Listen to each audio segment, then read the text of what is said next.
Lady Chatterley's Lover by D.H. Lawrence. A cold and isolated marriage. Constance Reed marries Sir Clifford Chatterley and becomes the Lady of Rugby Hall. Shortly after their marriage, Clifford returns from the First World War paralyzed from the waist down and impotent. Their relationship becomes intellectual and detached, lacking physical warmth, leaving Connie emotionally unfulfilled and isolated in the gloomy estate. The intellectual void and growing discontent. Life at Rugby revolves around Clifford's writing and his circle of intellectual friends. Conversations are cerebral and empty, emphasizing the disconnect between mind and body. Connie feels her vitality draining away, becoming pale and listless as she exists merely as an accessory to her husband's sterile world. A brief and unsatisfying affair. Seeking an escape from her emotional paralysis, Connie has a brief affair with Michaelis, a cynical Irish playwright from Clifford's circle. The encounter is selfish and ultimately unsatisfying, highlighting the mechanical and loveless nature of physicality without emotional connection, deepening her despair. The Gamekeeper and a Different World. Connie's attention is drawn to Oliver Mallours, the reclusive gamekeeper on the estate. He is a man from a different class, quiet, natural, and self-contained. Their initial encounters are marked by a tense, unspoken connection in his blunt, almost shrewd manner, which both intimidates and fascinates her.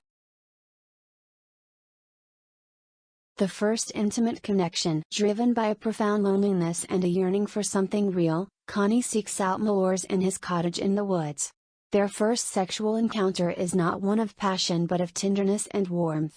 It is a simple, physical communion that awakens her dormant body and begins her emotional rebirth. A deepening relationship and awakening. The affair continues in secret, with meetings in the forest and the gamekeeper's hut. Mallours is a passionate and sensitive lover who educates Connie about the sacredness of physical love. She blossoms, gaining health, vitality, and a new perspective on life, completely contrasting with her existence at Rugby Hall.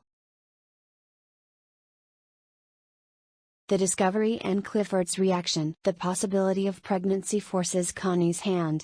She confesses the affair to Clifford, though she does not reveal Mallours' identity. Clifford is horrified, not by the emotional betrayal, but by her desire to have another man's child. He reveals his own deep hypocrisy, suggesting the child could be passed off as the Rugby heir if it were conceived through artificial insemination. A test of commitment and separation. Connie travels to Venice, partly to obscure the child's paternity. The distance allows her to confirm that her connection to Mallours is profound and life-changing, not merely physical. Meanwhile, Mallours' past is revealed through his estranged wife, causing scandal.